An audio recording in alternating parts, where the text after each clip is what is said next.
Yesterday, a fan told Arman Tsarukyan that he was overrated to his face. Arman's the truth, bro. UFC, Arman's the truth. Stop playing with them, bro. Let's go, thank you. Come on, Arman, Islam, next fight, baby. Lock it in. All right, brother. Arman's overrated. What? Skyler. Okay, let's go. Khamzat Chimaev receives cupping therapy as he is in training camp preparing to defend the middleweight title against Sean Strickland at UFC 328. Hey, Baysangur, David, Irakli, Muhammad. Почему вы бензин оставили? А? Это shadow boxing двигается, это. Сейчас должен был это 25 минут умереть там. Какой ты умер, ты живешь? Я вижу тебя. Go, go, go, go. Давид, давай, работай.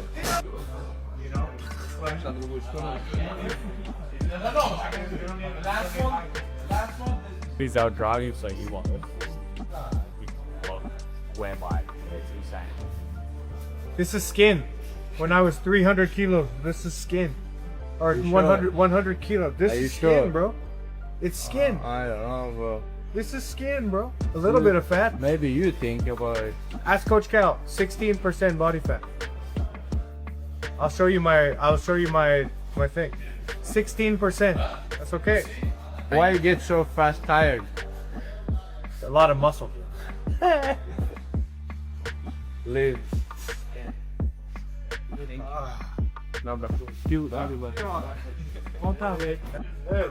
Hey.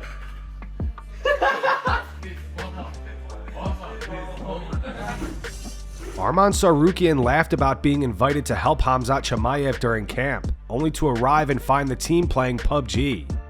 Хамзат говорит, приезжай на сборы, весело будет, очень весело, очень весело. Вообще шикарно. Colby Covington had a message for Bo Nickal. Bo is set to face Kyle Dawkins on the White House card. Colby told Bo that he should drop down to welterweight and fight him afterwards. All right, Bozo. I know you're a big fan of weight classes and refused to wrestle a 50-year-old man that was 6 pounds too heavy. And we all know someone of your moral superiority would never try to have a weight advantage in a fist fight. You won't stop talking about us being the same weight, which is honestly refreshing to hear because I'm 190 pounds right now and will weigh 170 without a problem on a full camp. So if we're the same weight like you claim, that means you're 190 pounds right now and full camp should get you down to 170 as well. I propose we do this in a weight class where one of us is ranked and there's actual stakes.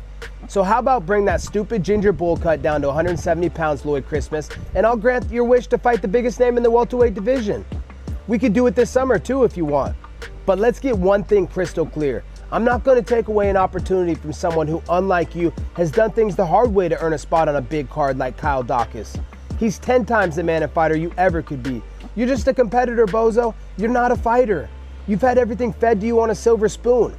Nobody likes you because you're a spoiled brat dildo, and nobody respects you because you're a quitter. We all watched the real Bozo come out on a stool against the Dutch grappler. Dawkins will bring that same quitter out of you on the White House lawn. Fact of the matter is, I don't need to fight you.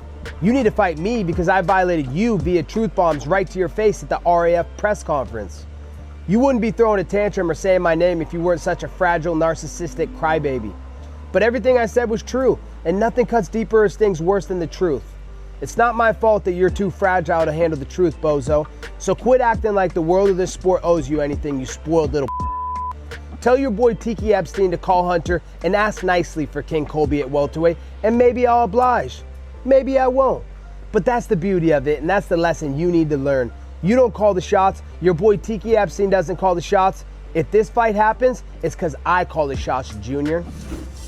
Bo Nickal says he wants to fight Anthony Hernandez next, if he gets past Kyle Dawkins at the White House. Hernandez is currently coming off a TKO loss to Sean Strickland. Let's say you do get this win over Kyle Dawkins. Who do you think is potentially a next matchup for you to kind of propel you up there? He's coming off a loss now, but he's very tough as a guy like Anthony Hernandez. He has a lot of interesting skills. Cardio's crazy. He's got good wrestling, good grappling, good striking. I think that would be an interesting matchup down the line. I would just like to figure out how I would solve that puzzle of, the guy that comes at you the whole time, cardio. He's not necessarily the crispest, cleanest guy, but he's just going to keep coming no matter what. So that's an interesting puzzle, I think, to solve. Lerone Murphy versus Movsar Evloev goes down this weekend at UFC London. Murphy explained why he's going into this fight with no fear. I feel like I've been through everything and the worst things in life, and I've always said the only thing that can keep me down is death. Like, there's nothing else. Like, there's no fighter out there that can keep me down, or no fight. And I feel like I go into these fights with no fear, almost no fear. Like, what can you really do to me that's not happened already? So yeah, it does give me an advantage. Do you think you would have found fighting without these things happening to you? I don't know. Ian Garry doesn't buy that Islam Makhachev has a hand injury and believes he's just making excuses. I heard Ian's got a hand injury. I don't have a hand injury. Islam. Yeah, I heard that too, but I don't believe it. I don't know what to believe. I can't imagine he hurt his hand in the last fight with Jack. So maybe he did it in horse riding? I don't know. I don't believe it. I think it's excuses. Everything about me now tells me he doesn't want to fight, he doesn't want to fight. I don't know if it's mentally, physically, whatever it is, but yeah. He's doing the typical thing that all champions do when they get the belt. They try and maintain their position, maintain relevancy by not fighting and staying inactive. When I fight, that all changes. Arman Tsarukyan says he's smarter than Conor McGregor because he rents a yacht rather than buying it. While Conor owns one, you're renting one, because I'm smarter. And once my friend told me, when you buy a yacht, you're happy 2 times, when you buy it and when you sell it. So that's why I just rent it. Unless if you have too much money, like Conor. Arman also had words for Ilia Topuria. A few months ago, it was revealed that Ilia was selling the house he previously shared with his wife before they separated. Arman offered to buy it and says he still would, but Ilia didn't sign the contract to fight him. Did you buy the house for Ilia? No, I didn't, because he didn't sign a contract, that's why I didn't buy it. But I would. After Conor McGregor lost to Khabib Nurmagomedov in 2018, many fans argued that one of the reasons for the loss was Conor boxing Floyd Mayweather beforehand, which meant he wasn't focused on MMA for a period of time. Daniel Cormier disagrees with that take, saying that even if Conor never boxed Floyd, he still believes Khabib would have beaten him. I think the boxing going away to box hurt him because it made him a better boxer, but being away from all those other areas of mixed martial arts, it's hard to really train for a short period of time when Khabib never did. Here's the thing though. He still wouldn't have beaten him.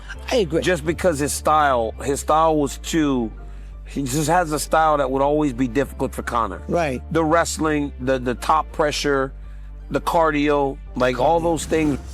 Aljamain Sterling previews his upcoming fight against Youssef Zalal on April 25th. Aljo also reflects on training with Zalal years ago, back when he was still competing in the bantamweight division. So, my matchup with Youssef, I think a lot of people are one way or the other. There's not a lot of people who are in the middle like I am. I'm in the middle because I know his style is very, very tough to deal with. I trained with him in Denver in 2017. I was out there for 3 weeks with him and the Factory X guys. And he helped me out a lot for that fight with Rafael Sunsao. And his style has always been the same, but now he's just so much better at it. His confidence is higher. And on top of that, he's not a boy anymore. He's a man. And I remember one of the times we trained out here in Vegas, and he grabbed me. He was like, I'm not a little boy no more, Aljo. I'm not a little boy anymore. But I was still at 135, if I remember correctly. And then I was like, that's nice. You're filling that into your body. And we trained one other time, and then we started in bad positions. I remember he choked me. He reversed the position, and then he choked me. And this was like when I'm coming right back from vacation. And then when he got the position, choked me, and then he had the good position, and I couldn't get out on bottom. And I was just like, I just told him, I was like, this is never going to happen again, just so you know. Just so you know. I was like, just know that this is like vacation form. When I come back and I'm actually good to go, everything's going to be a lot sharper. And then we trained again in Vegas at the PI a couple of times. And I had to remind him, like, I told you that was a one-time thing. But then sure enough, here we are, we're about to fight. So training is training. It is what it is. I'm not saying like, oh, I got the better of him, he got the better of me. It is what it is. You're trying stuff. You're trying to work through things. And I think it's a fantastic matchup. He's high level. I think he's one of the harder guys to beat in the division, if I'm being 100% honest. Michael Venom Page is set to face Sam Patterson this weekend at UFC London. MVP says he'd prefer to stay at welterweight, but if the right fight or a title opportunity presents itself, he wouldn't rule out a move up to middleweight. Welterweight is where I want to be, and I've been clear about that. But at the same time, I want title fights. Welterweight division, a lot of congestion, a lot of who should be fighting, and this, it seems a little bit unorganized, but that is where I want to be. But if somebody was like, look, Mike, fight this guy, you beat this guy, which is an exciting fight, then we'll give you a title shot, then I'm like, you guys go away, let me go over here, because I want big fights and title shots. That's the key. Drew Dober posted a breakdown on his YouTube channel of his recent fight against Michael Johnson, which he won by knockout in the second round. Dober admitted that he believes he lost the first round. I mean, at this point, I didn't win this first round. Like, Johnson was staying busy, he was making contact, I was making reads, but not enough to win this round. Oh, yeah, and he punched me in the side of the head there. I lost this first round for sure. If everyone's ever seen me fight, and sometimes I drop the first round. Now we start round 2. There we go. Now I'm planting my feet a little bit more. I made those reads the first, and now I'm coming forward. I'm trying to get Michael Johnson to back up. And then now I'm just getting excited. Oh, there it is. Oh. How do you consider that a TKO? I think they said it was a TKO in the fight. Paulo Costa is moving up to light heavyweight to face Azamat Murzakanov at UFC 327 next month. Today he posted footage of himself preparing for the fight. Prepara! Olha! Pra nocautear! Puxa o ar! Puxa o ar! Pra nocautear agora! 9! A última pra matar! 10! Falta 10 segundos! 7, 6, 5, 4, 3, 2, 1! Arman Tsarukyan shows off 4 watches worth about $1.4 million. Oh my God. What are you wearing, bro? That's it. Now it's different level watch. That's it. He didn't even trade it. He kept this. No, he kept this. He doesn't even need. It's called you money, my people. This is little collection Monday, he bought. Tuesday, Wednesday, Thursday. 6702. Wow. This is different level. He's death, we say in Russian. At least I'm learning.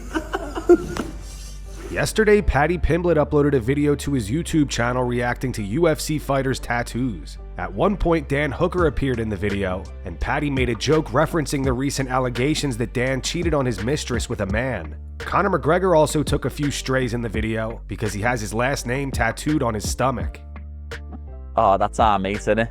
That's Dan Hooker. And he went from having no tattoos at all to having like a full body of them, which was quite weird. I think he might have thought it made him harder, but it never. Didn't help us grappling whatsoever. He likes being underneath men though. As I say, the worst ones are when people have got their own name tattooed on them. But McGregor's got that actually, you know what I mean? Gagey's got that. I think it's just weird. Why you're that stupid? You need to remember your own name. You've got to look in the mirror and see what it is. I just think it's weird. Don't know, I'd have to look through them again for the worst one. Saying that the worst one's Topuria because he copied McGregor, the little beaut. Nate Diaz versus Mike Perry is officially set for a 5-round professional MMA bout on the undercard of Ronda Rousey versus Gina Carano on May 16th. The card will also feature Francis Ngannou taking on Felipe Lins. Perry posted this on X. He wrote, "Been grinding. A fight for the ages. I'm looking to shut him down. May 16th, let's f***ing go." Ronda Rousey went off on Hunter Campbell following the news. She posted this on X. She wrote, "Welcome to the revolution, Nate Diaz and Mike Perry. It's the fighters versus the establishment, and we're gonna win. May 16th, only on Netflix. P.S. Hunter Campbell pissed off the wrong bitch. I'm coming for your job, motherf***. What do you guys think of the lineup? And who takes it between Nate Diaz and Mike Perry? Drop your predictions in the comments." And that's going to wrap it up for the news. Thanks for watching. For daily MMA news and content, subscribe to Full Mount MMA and click the bell icon to be notified when we post videos. Here are the 3 top comments from last video. The first one's in reference to Tai Tuivasa getting booked to fight Sean Sheriff, despite being on a 6-fight losing streak. It's from Bruh Moment 5657. It says Tai Tuivasa should have been cut ages ago. The second one's from Mixed Media Arts. It says from now on, when Tai loses, he has to drink shit out of a shoe. And the final one's in reference to Drew Dober appearing on Curtis Blades' stream. It's from Khamzat Chimaev. It says, did Blades realize the extreme danger he was in? Those were the 3 top comments from last video. If you want to be featured in the next one, all you have to do is comment down below. And if you missed yesterday's news, click the video on screen right now to get caught up.